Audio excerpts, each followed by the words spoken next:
Hello बच्चों, BA part second मानव भूगोल के एक प्रजातियों के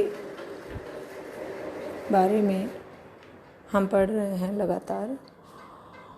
और प्रजातियों के लिए कितनी प्रकार की प्रजातियां हैं और प्रजातियों को किस आधार पर हम अलग कर सकते हैं, इसके बारे में मैंने कल आपको बात किया था। आज मैं डॉक्टर सुमन सिंह फिर से आप लोगों को प्रजातियों के बारे में वर्गीकरण के आधारों को लेकर ये वीडियो बना रही हूँ। प्रजातियों का वर्गीकरण मानव शास्त्रियों ने प्रजातियों का वर्गीकरण मानव की शारीरिक बनावट के विशिष्ट लक्षणों जैसे त्वचा का रंग, खोपड़ी की लंबाई, जबड़ों का उभार, शरीर का कद, बाल, चेहरे की आकृति, आँखों की बनावट आदि के आधार पर किया है। किसी ने भी एक आधार को पर अधिक जोर दिया है और किसी ने किसी अन्य आधार पर।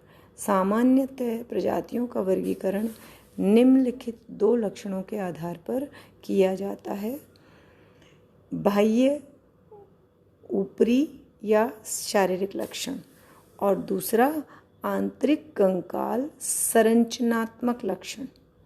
बाह्य लक्षणों में सबसे पहले जैसे चमड़ी का रंग। मनुष्य की त्वचा में मेलेनियम, कैरोटीन अथवा हीमोग्लोबिन की मात्रा कम और अधिक होने के कारण चमड़ी का रंग काला, पीला और लाल हो सकता है। जो विषुवत रेखा से ध्रुव की ओर जाते हैं, जलवायु के परिवर्तन के कारण चमड़ी का रंग काले से श्वेत होता चला जाता है। ये मैंने कल भी आपको एग्जाम्पल दिया था कि विषुवत रेखीय क्षेत्र के लोग उष्णकटिबंध के होने के कारण काले, और जो हम ध्रुवीय क्षेत्रों की तरफ बढ़ते हैं, जो उच्च अक्षांशों की तरफ जाते हैं, जहाँ ठंड अधिक पड़ती है, तो वहाँ के लोग गोरे होते हैं। तो चमड़ी का रंग मोटे भागों में 3 भागों में बांटा गया है। जैसे काकेशाइड सफ़ेद होते हैं, मंगोलाइड पीले, थोड़ा पीलापन लिए हुए होते हैं, और निग्रोइड जो होते हैं वो काले रंग के होते हैं।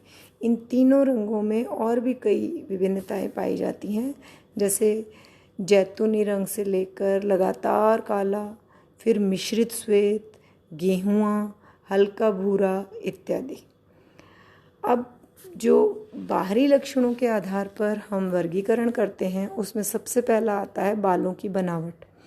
अब बालों की बनावट पर जलवायु और भोजन का प्रभाव कम पड़ता है और आपके वंशानुगत प्रभाव ज़्यादा होते हैं। यानी जिस प्रजाति के बाल काले और घुंघराले और बहुत ज़्यादा छल्ले वाले होते हैं, वो प्रजातियां अलग से दिखाई देती हैं। सीधे बिल्कुल स्ट्रेट भूरे और चमकीले बाल वो अलग प्रजातियां होती हैं। तो 3 प्रकार के बाल प्रजातियों में माने गए हैं। पहले सीधे बालों में जैसे जो सीधे होते हैं, मोटे होते हैं, कड़े होते हैं और लंबे होते हैं। तो एशियाई लोग जो होते हैं, इन लोगों के बाल बिल्कुल सीधे आपको देखने को मिलेंगे, बहुत कम घुंघराले बाल देखने को मिलेंगे। और ये जो लोग हैं पूर्वी द्वीप समूह में जो निवासी पाए जाते हैं, उन सब के बाल सीधे होते हैं। फिर आपके चिकने, तरंग में या घुंघराले बाल। अब ये ऐसे बाल होते हैं जो पतले होते हैं, स्मूथ होते हैं, मतलब सॉफ्ट होते हैं, और पश्चिमी एशिया, उत्तरी अफ्रीका, भारत, ऑस्ट्रेलिया इत्यादि स्थानों पर इस तरह के बाल पाए जाते हैं।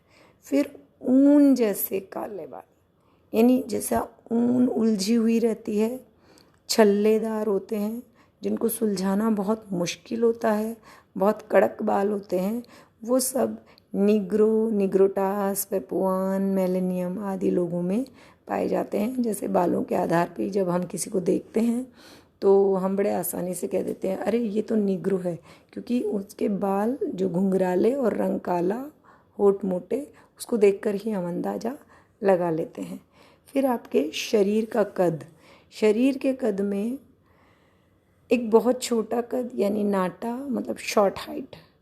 अब जो शॉर्ट हाइट के लोग होते हैं, कम हाइट वाले लोग होते हैं, वो अफ्रीका के पिग्मी समुदाय होते हैं, पूर्वी एशियाई में जैसे चीनी लोग होते हैं, जापानी लोग होते हैं। इनकी लंबाई जो है वो 148 से 158 सेंटीमीटर के लगभग ही होती है। फिर भारत के भी दक्षिण भारत में लोगों की लंबाई कम मिलेगी, उत्तर भारत में ज़्यादा देखने को मिलती है। फिर मीडियम कद जो होता है उसमें 159 सेंटीमीटर से 168 सेंटीमीटर तक के लोग पाए जाते हैं, जैसे मलेशिया, न्यू गिनी के निवासी, रूसी, किर्गिज इत्यादि लोग। फिर लंबा कद, जिसको लंबे लोग कहते हैं, 169 सेंटीमीटर से 172 सेंटीमीटर तक इनकी हाइट होती है। इसमें भूमध्य रेखीय लोग, ऑस्ट्रेलियाई लोग, हमारे द्रविड़ वाले जो पुराने लोग हैं वो। तो भारत में भी आप देखते हैं कि उत्तर भारत में 6 फुट तक की हाइट बड़ी आसानी से देखने को मिल जाती है, जबकि दक्षिण भारत की तरफ जाएंगे तो 5 फुट 8 इंच, 9 इंच, 10 इंच तक ही लंबाई हमको देखने को मिलती है। फिर बहुत लंबा कद जिनका 172 से भी ज़्यादा होता है, तो जैसे आपके निग्रो लोग जो होते हैं वो 7-7 फुट ऊंचे होते हैं। सूडान में, अफ़गान में, पेटागोनिया में, स्कॉटलैंड में, इंग्लैंड और ऑस्ट्रेलिया में इस तरह के निवासी पाए जाते हैं। मनुष्य का औसत, जो विश्व का यदि हम औसत निकालें सभी प्रजातियों की, तो ये 163 सेंटीमीटर मतलब 5 फीट 5 इंच हाइट ज़्यादातर मनुष्यों की पाई जाती है। इसमें महिला पुरुष दोनों आते हैं। महिलाओं की लंबाई 5 फुट 2 इंच 3 इंच तक परफेक्ट मानी जाती है, और पुरुषों की लंबाई 5 फुट 8 इंच 9 इंच तक परफेक्ट मानी जाती है। उसके बाद के लोग लंबे और उससे कम हाइट वाले नाटों में शामिल किए जाते हैं। अब इसके बाद आपके मुख की आकृति। अब मुंह देखकर, मुंह की चौड़ाई, इस तरह की चीज़ें देखकर भी हम अंदाज़ा लगाते हैं। इन चीज़ों में, मुख की आकृति में आप देखेंगे कि मुख की चौड़ाई, लंबाई, गालों की हड्डियाँ, चेहरे का आकार, किसी का सपाट होता है, किसी का गोल होता है, किसी का लंबा होता है।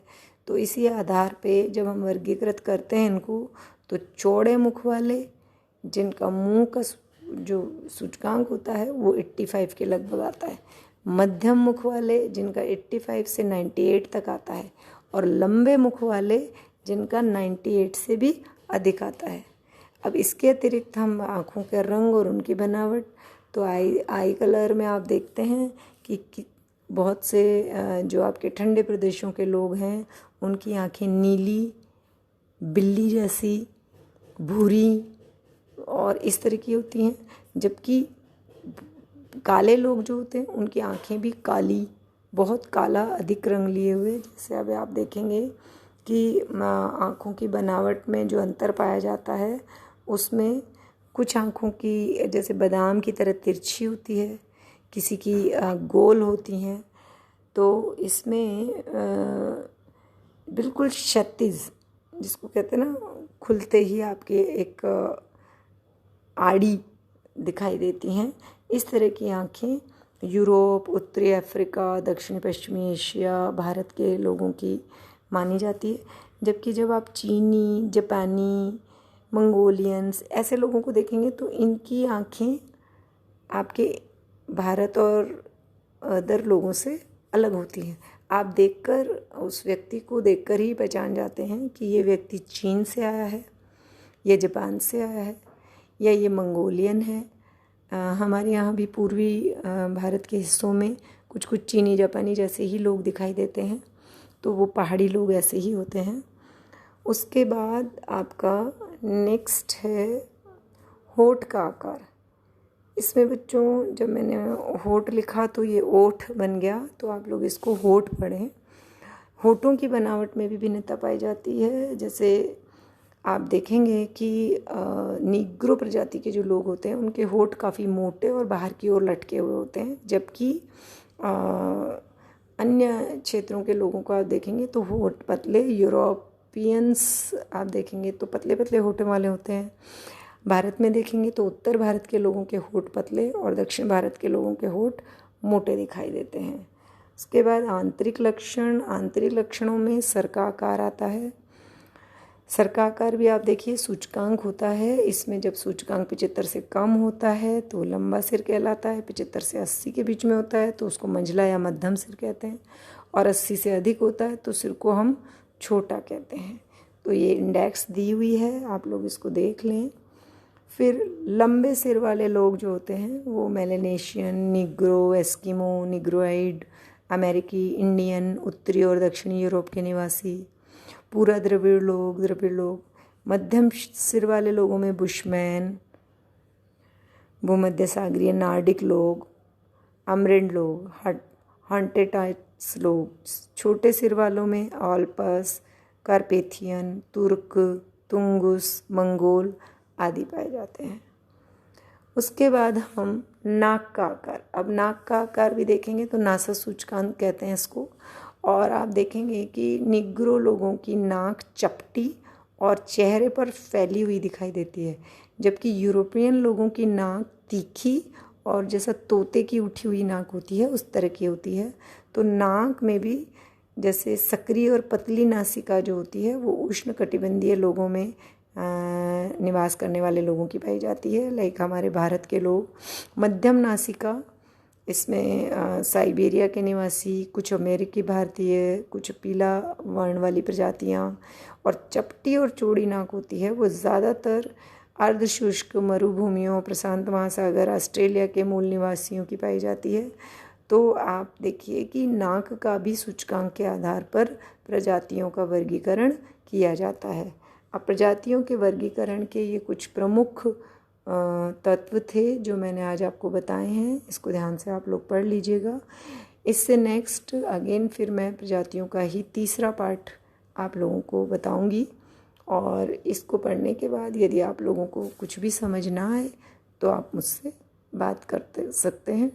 धन्यवाद।